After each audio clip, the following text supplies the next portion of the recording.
Olá, alunos do IPQ, meu nome é Iris Vidal. Eu quero compartilhar com vocês nesse momento um pouco daquilo que vocês estão estudando na Epístola aos Hebreus, a respeito das alianças na Bíblia. Nós juntos vamos agora fazer um estudo sobre o que significa uma aliança e creio que esse estudo ele vai trazer um renovo espiritual muito grande na sua vida. Essa compreensão vai fazer com que você valorize cada vez mais as alianças que você fará na sua vida. Deus ele firmou uma aliança conosco, sabia? E ele deixou claro no entendimento dessa aliança que nós podemos nos corresponder com ele. Porque afinal, o objetivo de Deus para conosco sempre foi o relacionamento, né? Então Deus ele foi tão exigente em relação à aliança que deu ao seu povo, que ele exigiu o reconhecimento dessa aliança no próprio corpo. Foi a circuncisão. Pode-se dizer que foi a marca eterna, né? O pacto permanente. E mesmo depois da morte física, essa marca ficaria. Nós então podemos afirmar que o ser humano ele tem alianças de diversos tipos. Espiritual, ele tem matrimonial, paternal, maternal, fraternal, de amizade e até de discipulado. Nós temos uma tendência muito grande em sermos infiéis. Em querermos ser servidos do que servir. E Deus ele olha tanto para nós quando nós somos fiéis na aliança, porque nós estaremos servindo. E Deus ele olha para nós. Nós vamos descobrir isso nesse estudo. Hoje nós vivemos um tempo onde a mídia ela explode dentro das casas com cenas de infidelidade no casamento, infidelidade nas famílias, infidelidade nas amizades, infidelidade nos contratos e até na palavra. Vivemos no século da infidelidade. É verdade. E é uma infidelidade sem limites. Dói na gente, sabe? Às vezes a gente vê na própria igreja esse tipo de comportamento na igreja de Jesus. Quantas pessoas vivendo de uma forma tão desregrada, sem se importar com as alianças mais importantes que têm que ser respeitadas, com as pessoas mais importantes de suas vidas. Elas vivem como verdadeiros adoradores de si mesmo. Elas são pessoas egoístas. São pessoas que não pensam nem mesmo na maior aliança que uma pessoa pode ter, que é a aliança com Deus. E olhe que essa aliança com Deus, ela é concretizada na Santa Ceia. Estar aliançado hoje é unir forças ou substituir alguém que não tem tanta força para tomar o seu lugar. É isso aí. Uma aliança, ela produz na nossa vida cobertura, cuidados, proteção, né? Numa aliança, 1 mais 1 são 2? Não. Na aliança, 1 mais 1 sempre será muito maior que 2. Muito maior. Na unidade de forças somadas ali, nessa unidade de forças, nós formamos uma equipe. É onde um provê a necessidade do outro. É assim que acontece. As alianças, elas aproximam a gente das nossas metas, do nosso alvo a ser alcançado. Na Bíblia fala que o cordão de 3 dobras é mais difícil de arrebentar. Sabia? Pois é. Mais difícil de arrebentar. E que é melhor serem 2 do que 1. Foi Deus, gente. Deus criou o princípio da aliança. Isso é uma estratégia tremenda. Deus, ele olha para nós e percebe. Quando um está fraco, aí o outro vai lá, ergue a sua mão e busca, o levanta. E é assim, desse jeito, que nós vamos continuar nossa caminhada. até recebermos a coroa da vida. Pegue lá a sua Bíblia, vamos pegar. Na sua Bíblia, nós vamos fazer um tour por ela em vários versículos para conhecermos um pouco mais dessa aliança. Primeiro eu te pergunto, para quem é esta intimidade? O Senhor fala conosco que nós precisamos ter intimidade com Ele, precisamos ter um relacionamento com Ele. Abre lá, Salmos 25, no verso 14. A intimidade do Senhor é para os que o temem, aos quais Ele dará a conhecer a sua aliança. Show de bola, né? Intimidade, essa intimidade que está falando aí, não é apenas no sentido humano que nós conhecemos, não. Não. Não é aquele conhecimento mais profundo que os outros sabem por aí, não é aquele tipo de relação sexual entre homem e mulher, e não é simplesmente um convívio entre alguém mais próximo um do outro. Não. Intimidade com o Senhor vai muito além de todas essas expressões e sentimentos humanos, muito além disso. Tem versões na Bíblia que nós encontramos a seguinte frase: é o segredo do Senhor. É o segredo do Senhor. E esse versículo, ele vai trazer para nós diversas e incontestáveis evidências bíblicas, né, sobre a intimidade de Deus para com seus servos. Isso mesmo. A intimidade, ela vem, desde o princípio da criação. A intimidade que nós vemos na palavra mesmo é o seguinte: é você crer que Deus sabe o que nós precisamos. É você crer que Deus se aproxima primeiramente do pecador. Ele é quem se aproxima. O pecador não se aproxima, não. Deus é quem vem até nós. Deus é você crer também que os nossos pecados, eles são perdoados através da confissão dos pecados. E que Deus, Ele firma conosco uma aliança. Ele firma uma aliança. E o segredo de Deus, sabe o que é? É o Evangelho, que é conhecido apenas por aqueles que por Ele vivem. Se você não vive o Evangelho, não tem como viver uma aliança. Vamos orar para a gente começar? Feche seus olhos, vamos pedir ao Senhor para nos abençoar mais uma vez. Pai querido, Pai de amor, leva-nos, Senhor, à intimidade contigo. Queremos, meu Deus, estar cada vez mais perto de Ti. Ensina-nos, Senhor, o temor. Ensina-nos a ouvir a Sua voz, para que nós possamos entender, ó Pai, a Sua vontade para as nossas vidas, os Seus planos para a nossa vida. Nós queremos, ó Deus, agora sentir a Sua real presença, a presença do Senhor Jesus em nossa vida. Nós queremos receber o Seu amor e a Sua paz. Tudo isso, Pai, eu oro em nome de Jesus. Amém? Se a intimidade do Senhor é para os que o temem, aos quais Ele dará a conhecer a sua aliança, ou seja, os seus segredos, nós queremos conhecer os seus segredos. Vamos ver? Quais são os segredos do Senhor para a nossa vida? E para isso, nós vamos primeiro entender o significado de algumas palavras importantíssimas. Vejamos.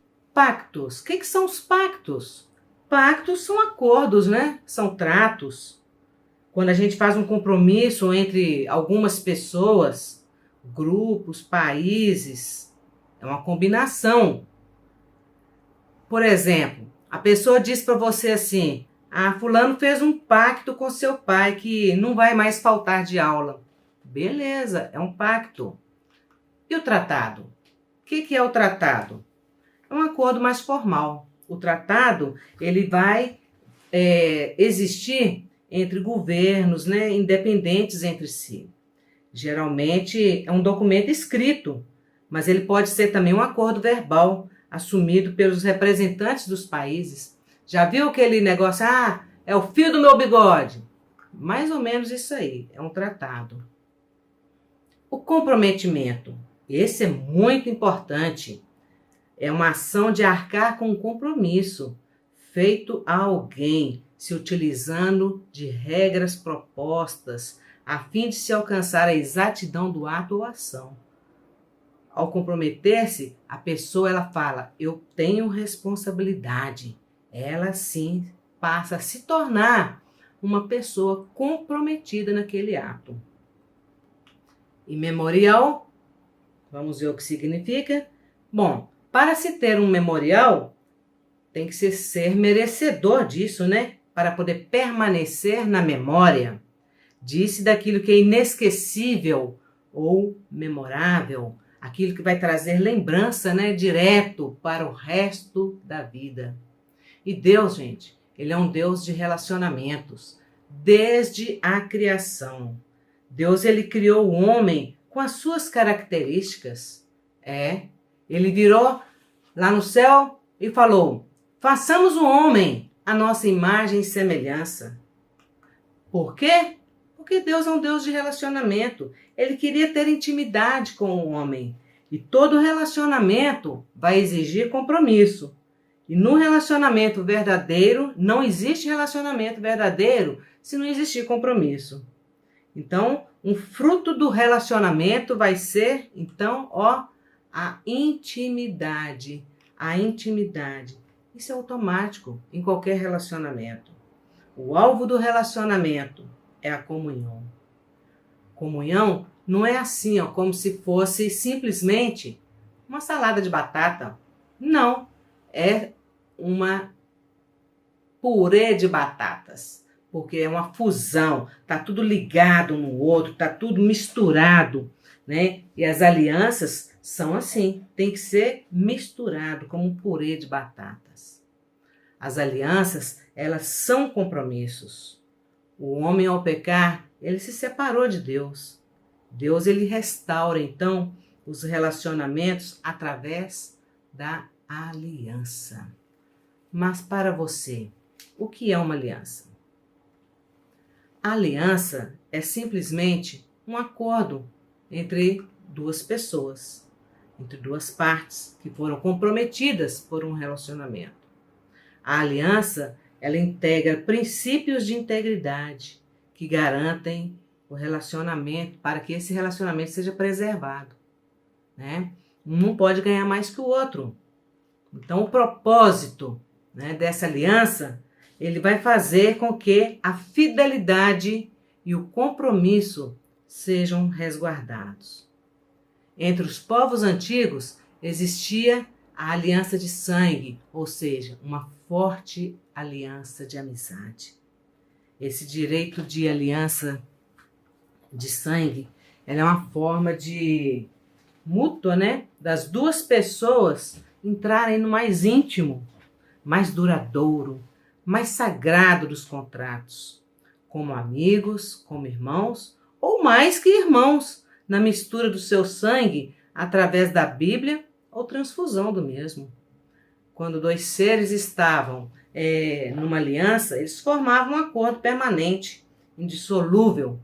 E esse acordo, ele é conhecido entre os povos como uma aliança de sangue, ou então uma aliança de forte amizade. A aliança de sangue, ela é permanente, ela é indissolúvel. Ela não pode ser revogada, não pode voltar atrás. Lá em Gálatas 3,15, diz o seguinte: irmãos, humanamente falando, ninguém pode anular um testamento depois de ratificado, nem acrescentar-lhe algo. A aliança de sangue é assim. Ela se apoia no mais antigo rito da aliança, que é conhecido pela família humana. Os povos primitivos, desde o início dos tempos, eles praticavam alianças uma atrás da outra, uma atrás da outra. Eram várias alianças de sangue. Elas eram comuns entre as tribos indígenas da África, da América, e continua sendo praticado em muitas partes do mundo até hoje. Agora, sabe por que os homens faziam alianças? A aliança ela pode ser feita por diversos motivos. proteção, negócios, amizade, casamento, né? Pelo amor. E para os que praticam esse tipo de aliança, não existe pacto mais sagrado. Mas vamos ver então aqui, ó. A proteção. Opa! Voltando. A proteção. Vamos explicar um pouquinho de cada uma delas aqui. Proteção. A proteção na antiga aliança era quando uma tribo mais fraca procurava uma tribo mais forte, porque ele queria se proteger. Ele queria usar da força daquele mais forte para poder se erguer, para poder se levantar também. Isso era para proteção. Então, a tribo mais forte iria proteger, iria resguardar a tribo mais fraca. Esse era um dos objetivos da aliança. O segundo objetivo, negócios. Quando nós vamos firmar contratos, negócios de uma pessoa com a outra, nós temos também que formar essa aliança, esse contrato. Porque senão, um vai querer levar vantagem sobre o outro. Isso não é legal. Então nós temos que, nos negócios, temos que nos resguardar através de contratos, através de termos, de itens que vão prevalecer uma certa igualdade entre uma parte e a outra parte. Ninguém leva vantagem um sobre o outro.